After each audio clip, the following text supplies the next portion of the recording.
Hello there, my friend, and welcome to the Disney Travel Secrets Show. Rob and Kerri Stuart here, coming to you from the CMV studio in beautiful Orlando, Florida. You're listening to episode number 435, original air date, June 16th, 2025. And today we're going to cover a few things, starting with what do those different cast member name tags really mean? We don't know. And a destination that is pretty much on everyone's, we call it the dream trip list because I don't like the bucket list thing, and that is Alaska. But not just a regular Alaska trip. We are talking about Adventures by Disney Alaska. Yes. So much time, so little to see. Strike that. Reverse it. Yes. Thank you, Mr. Wonka. Hello, my friends. This is former Disney Imagineer Hugh Darley, and you're listening to Disney Travel Secrets with my friends Rob and Kerri Stuart. As you can imagine, I have plenty of Disney secrets myself, and I can't wait to share them with you. Let's get this show on the road. Take it away, guys.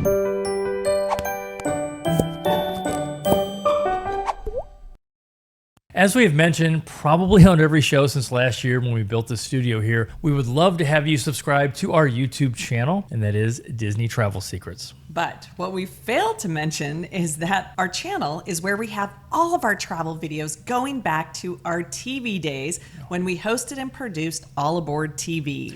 And that was our show that aired Sunday mornings on the CW network in Tampa Bay, Channel 44. It covered cruising from all over the world, including one we did on the Amazon River. Yes, and also our travels through Italy, from Rome, Florence to Venice. We have some really cool content on the channel, and we would love to have you join us over there. And if you watch the show called Mighty Cruise Ships, there's a few ships that we filmed on specifically that they still actually broadcast to this day. And the one I'm referring to is the Royal Clipper, part of the Star Clippers fleet. And we sailed from Venice to Rome, went through Greece, a couple stops in Croatia. And I love knowing that the captain on that ship is who we filmed as well on a very similar show. Yeah, that one was really cool. So we've been doing this show that has aired every single Monday since 2017. Even through COVID, we never missed a show. So if you're new to the show, or maybe you just didn't know this, here are a few fun facts about Disney Travel Secrets. So version 1.0 was us literally sitting across from each other at our dining room table in our condo in St. Petersburg. Now keep in mind that we were doing a TV show at the time also, so we had some pretty decent equipment to record audio. And then version 2 started in early 2022 when, because of the success of the Creating Magic Vacations as an agency, we decided to move to Orlando and rent a house just to get to know the area.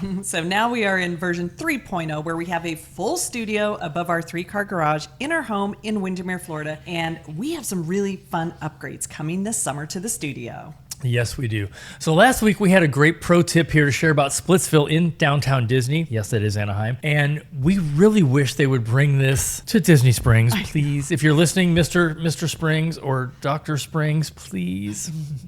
So this is a very special happy hour that they have over at Splitsville. And if you love sushi rolls, put this on your list because Mondays through Friday from 2 to 5 p.m., they have, get this, $10 sushi rolls and $10 pot stickers. That's like half price. Well, yeah, it is really half price. Also, $10 frozen cocktails, $5 draft beers, and house wines. This is a great deal. I really wish they would bring this to Springs. I know. Now, not all of their specialty rolls are on there, but there are some good ones, though. Yes, there are. So, Splitsville, bring this to Orlando. If you're going to downtown Disney, though, put it on your list. This week, we're going to do a segment called Did You Know? And we have something fun to share that is probably a little thing, but the cast members, it's a really big thing. And that are the differences between the different Disney cast member name badges. So you're probably used to seeing that standard white name tag that all the cast members wear. And those are really cool, right? Right, but if you've seen someone with a blue name tag, these are special and recognize someone who has received the Walt Disney Legacy Award. Now keep in mind, less than 1% of cast members worldwide have this honor. This award is extremely selective, and this only occurs when a cast member is nominated by a fellow cast member for exceptional performance. And there are 3 key areas: dream, create, and inspire. So these cast members are considered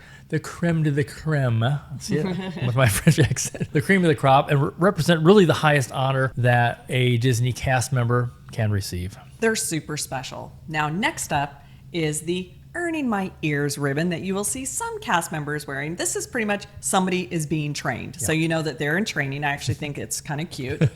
But also look for somebody that has a Jiminy Cricket pin on their name badge, because that identifies them as an experienced cast member, and they are guiding those new trainees. So they know their stuff. And last, the service anniversary pins. These recognize service milestones with special pins worn on their name tags. The service year pin progression includes various Disney characters for different milestone years. So the next time you see a cast member that has one of those blue name tags or there's a special pin, acknowledge them. They will appreciate it. Now it's time for the main topic. And so the topic of Adventures by Disney Alaska is very timely for us because we just got back a few weeks ago from touring Alaska. Now we did this as a guest of Royal Caribbean, and we did just the land portion of their Alaska cruise tour, but it was also the first time we had been to the interior of Alaska. I know, I was blown away, and it was our third time to Alaska, but the other 2 times were on cruises. So being on the interior, total game changer for sure. Right. So the vast majority of people, when they're thinking about an Alaska trip, they think of a cruise, and just like we did when we first started. And that's understandable. Everyone knows what to expect if they're going to take a cruise. It doesn't matter if it's a cruise in Alaska, the Caribbean, the Med. Everybody knows what to expect from a cruise vacation. And while we've sold them, we hadn't really thought about the land trip so much, but we are so glad that we went, because for me, I'm like, you know what? Game changer now. It was beautiful. What really makes how we describe this particular ABD trip, unlike any other ABD inventory, is that we got to visit each of the locations that you'll be visiting during this trip. And this trip is way better than any cruise tour because of how much time you spend at each of the destinations in Alaska. Yeah, so on any Alaska cruise tour from any of the cruise lines, you are moving pretty much every day, and only in a few cases will you be staying more than one night at those resorts on your cruise tour. Well, you're right, which also means that you better be a professional packer, and we do this. We did this again without even doing check bags. So we did this in what turned out to be an 8-night trip, not originally, because we added 2 nights. We stayed at the Grand California at Disneyland, and then 1 night in Santa Ynez for my buddy Kurt Russell's Gogi wine event. You really do drop his name a lot. It's fine. It's all good. Wow. Well, you have to when you have a friend like Kurt. Fine. Fine. Okay. Never mind. All right. Never mind. But let's do a deep dive on all the things you will be doing on this trip, plus our take on each of the locations along the way. Because sometimes I think it's kind of nice when you can visualize what exactly am I going to be doing for 7 days in an Alaska trip. First, I do want to mention a few key things. So unlike any other Adventures by Disney trip that we've talked about, we've been to each of the resorts that you will be staying at, including the only 5-star resort in all of Alaska. But we did only visit there for like 90 minutes, though. That is true. That is true. More on that in a minute. Also, we're going to read you the exact description from the ABD website because they pay people really big bucks to write these things. Yeah, I may have shortened a few of them, Okay, though. Okay, fine. but let's get started with what all is included, because this is actually pretty special. Yeah. So in addition to the incredible tours and excursions you're going to do, you also have 7 breakfasts. So breakfast every morning, you never need to be thinking about where am I going to go get food. And they say breakfast is the best way to start the day. Who is they? Like, who is really they? No idea. So anyways, you also get 5 lunches and 5 dinners. Now that's a big deal because it totally reduces the stress of trying to figure out where you're going to be eating each day. Yeah, I love that. But don't worry, you are still going to have a few opportunities to venture out on your own, and your guides will be able to give you some great recommendations if you're like, okay, let's go do this on our own time. Well, also having those meals included is a big deal. We only had, I think, 1 breakfast, 1 lunch, which was really cool because it was on the Dome train from Talkeetna over to Denali, and then we did a farewell dinner. Again, it's a totally different type of trip when you're doing a cruise tour versus the Alaska Adventures by Disney. Keep in mind, this is a totally different trip than if you're doing an Alaska cruise tour versus the ABD trip that we're talking about. So here are the travel details. You can follow along on this itinerary.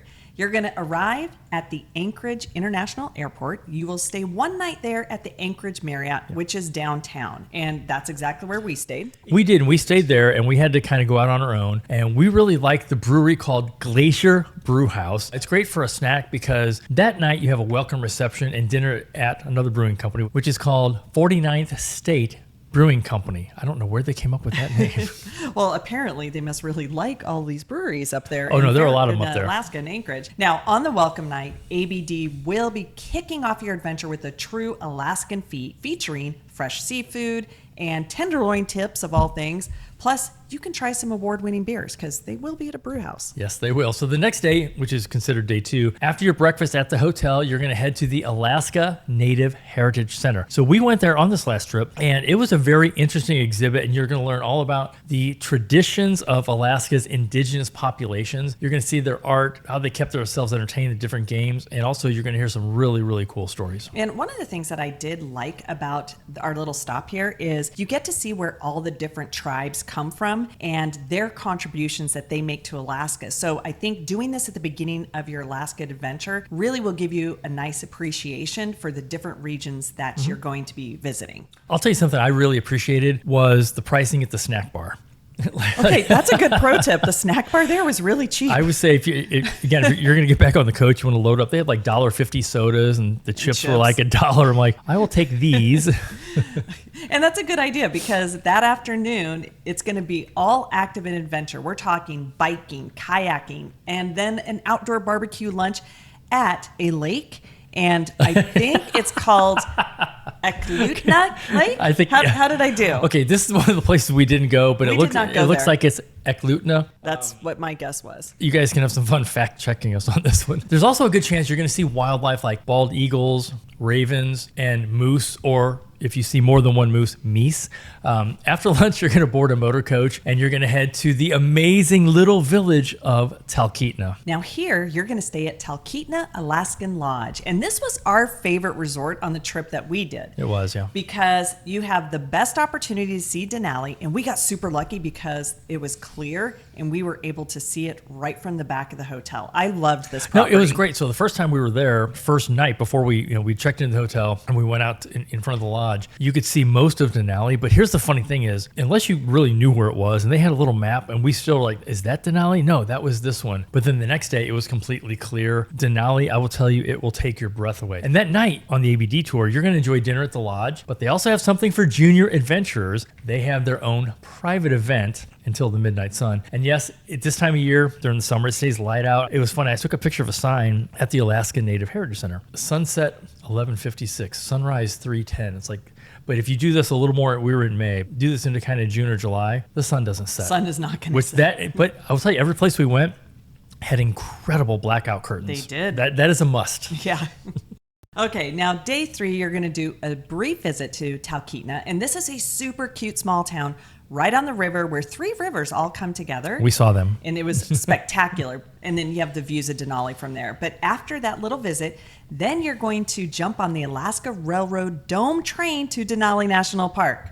I'll say this is one of the highlights of the tours that we were looking forward to on the one we did. You're going to see the incredible natural beauty that is really hard to describe, whether you're listening to us or you're seeing some video clips. It's really hard to describe. And again, you're getting 360-degree views because we're in a special dome car with curved glass, and it runs the full length of the car. You'll also catch all the scenery around it.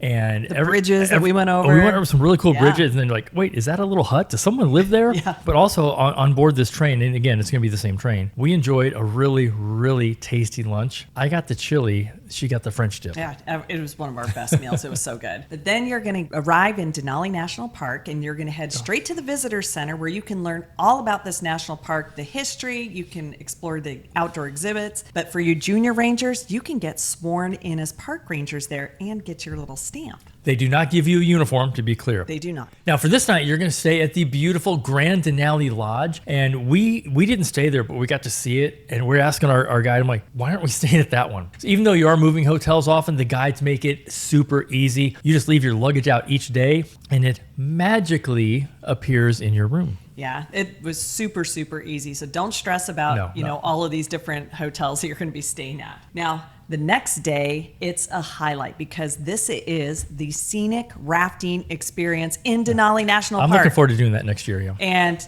You may be thinking, I don't want to go rafting. That freaks me out. That's okay. They have an alternate, and that is the Denali bus tour. We did a little mini version of that. I'm just saying right now, I'm going for the rafting because, again, you're going to be with a guide and a bunch of people, and it's not like it's class, I don't know. It's class 1 and class 2. I don't even know what that rapids. means. Yeah, I don't either. It's not class 10. I don't even think, is that even a thing? I don't know. I don't think the classes go that high. But, I mean, how cool, though, would it be to say that you rafted in Denali National Park? Yeah. Now, this day also has some really good on your own time, and I do feel like Adventures by Disney does a really, really great job with the pacing of their adventures. You have things to do, but they're not going to overpack you. All right, ours was a little bit different because they wanted to show us all these things, so we weren't spending too much time. We had a bus ride into Denali Park, not even maybe an hour, and it's so funny, like there's a 20% chance that you will not see any wildlife. We're like, went in, did a loop, came back, saw nothing, and we're driving by, and all of a sudden someone yells, "Moose!" And the driver slams on the brakes, and goes in reverse. Everybody's grabbing their cameras and taking pictures. So now let's move on to day 5. You're going to depart Denali for Girdwood to enjoy Big Lake and home of the Happy Trails Kennels. Yes, and this is something we didn't get to do on our trip, which is visit a kennel. I know you would love to do I want to see the puppies. I know you do. So if you aren't familiar with these kennels, here's the ABD description. As you blaze through the great frontier of Alaska, cool your tracks at Happy Trails Kennels, owned by 4-time Iditarod winner Martin Bucer. Your visit includes lunch, an exciting sledding demonstration, plus an up-close encounter with the sled dogs, and this season's litter of puppies that is so me. So you're going to learn about the history of the Iditarod and the loving care these dogs do receive. Yeah, so after that incredible visit and lunch, you're going to travel to Girdwood with your final hotel destination being the Grand Hotel Alyeska. And this is in the historic mining town of Girdwood. And we got to see the hotel. We ended up just taking a tram to the top of the mountain. But this hotel is the only 5-star hotel in Alaska. And it was spectacular from the outside. Well, the cool thing about this is, we're asking our guide, why are we going here? We're not staying here. Or we're just doing like a hotel drop off. Is it a bathroom break? What are we doing? He said, this is one of the hotels they stay at on some of their tours. Again, this is with Royal Caribbean and Celebrity. And he said, okay, they gave us not even 90 minutes. So we didn't even go and see the resort. But it is the only 5-star resort in all of Alaska. It's also the only ski resort in Alaska. And growing up, I grew up in the Midwest, but I was also, I'm going to date myself here, but in the late 80s, I was a ski instructor, and I used to follow skiing all the time. There was a big American skier, more into the 90s, I think, and that's Tommy Moe, and he's from Alaska. I'm like, no, he's not from Alaska. That's where he went to train. Oh, I did not see. Yeah. These are the things we learn as we're recording this show. Yeah, no, but that was his resort that he used to go to. His so home they kind resort, of adopted him. And they did. Yeah. And again, the only ski resort in Alaska. So we took a tram from the lodge, again, the only 5-star lodge in Alaska, up to where you could go skiing. Top of the mountain, they've got a restaurant and a bar and a gift shop and all these really cool things. This was really incredible. The fact that you guys get to stay there on ABD for 3 nights, we were there for 90 minutes. Yeah. No, this is the one I'd want to stay at. This is the one, yeah. I like this hotel. So the next day is going to kick off with your breakfast, of course. And again, it is nice. Most of those meals are included. But on this day, you're going to do something very Alaska, and that is gold panning. And this one's going to be at Crow Creek. Right. It also means that you have a very slight chance that you could earn back all the money from your trip by all the gold you find. Yeah. Now, that is not guaranteed. No. But on this tour, though, you are going to learn about the different types and techniques that were used by those prospectors during the Alaska Gold Rush so that you can stake your claim too. Okay, did you write that or did Disney? That was Disney. Okay, I just want to make sure. On our first Alaska cruise, this was back in 2005, actually the year we met, we did panning for gold. Pro tip, it's kind of funny. If they give you a pan with some sand and dirt in it, do not dump it out and start over. Yeah, that's a really good pro tip. That's all we're going to say. I'm not going to tell you why. But then after your little excursion, in the afternoon, you're going to have a picnic lunch in the beautiful setting of one of Girdwood's amazing local parks. How fun is that? So that night, you also do a fun Spencer Glacier float trip and salmon bake dinner, gotta do the salmon which bake. is obligatory in Alaska. It is. And then you're going to take a short train trip to Spencer Whistle Stop and do a 1.5 mile walk to your afternoon base camp. And also there, you're going to board your rafts to get up close and personal with the gorgeous glaciers of Spencer Lake, known to be one of the most scenic glacier locations in the state. And then you're going to move ashore for the aforementioned delicious salmon bake. And then we're not done yet. No, we are not. On day 7, you will get to enjoy a visit at the Alaska Wildlife Conservation Center. And we also stopped there on our trip, and we got to see a ton of animals, including brown and black bears. We saw some wolves, porcupine, bison, moose, a few other things. But it was really interesting to learn how all the animals have been rescued and they're there to be rehabilitated. So this was like the rehab center. At the end of your day, you can enjoy the town on your own or take the tram like we did up to the restaurant, bar, and gift shop. Again, you can walk around town. We did not have the time to do that, but then you're going to come back for your farewell dinner at the Hotel Alyeska. ABD always has special surprises too at these dinners, so definitely you'll want to be there. And then sadly, the next morning, you have to head back to Anchorage to go home. So one thing about this adventure is you don't have to have a passport, as long as you don't pick any connecting flights through Canada. And why would you do that anyway? I know, right? But this is such a great trip for, I would say, at least ages 10 on up. They're going to have to love nature. Yeah, if your family loves national parks and you're collecting them, get on this trip. If you're a multi-gen family, this is a great trip because, you know what, even if you don't think of yourself as an outdoorsy person, but maybe some other family members do, get to Alaska. This is so beautiful, and really it's become one of my favorite places, especially after this last inside trip that we did. I will say it was amazing just to see all these different things. And if you're not an outdoorsy person, while they're doing the outdoorsy stuff at Hotel Alyeska, you can just relax in the spa. Yeah, I love that. So we know Adventures by Disney is always going to do it first class. And once you do one Adventures by Disney, trust me, you're going to want to do them all. So let's get this one on your dream trip list and make it happen. The 2026 season is already selling, and there is a reason most of the 2025s are mostly sold out already. So get with us or one of our Creating Magic Vacations travel advisors. And if this really does interest you, which I'm hoping if you got this far, you're like, okay, this sounds really cool, go to creatingmagicvacations.com, fill out the vacation request, and just put Adventures by Disney Alaska, because we are going to be starting a group that's going to go probably in June of 2026. I love it. Until next time, have a magical day. We hope to see you real soon, maybe in Alaska.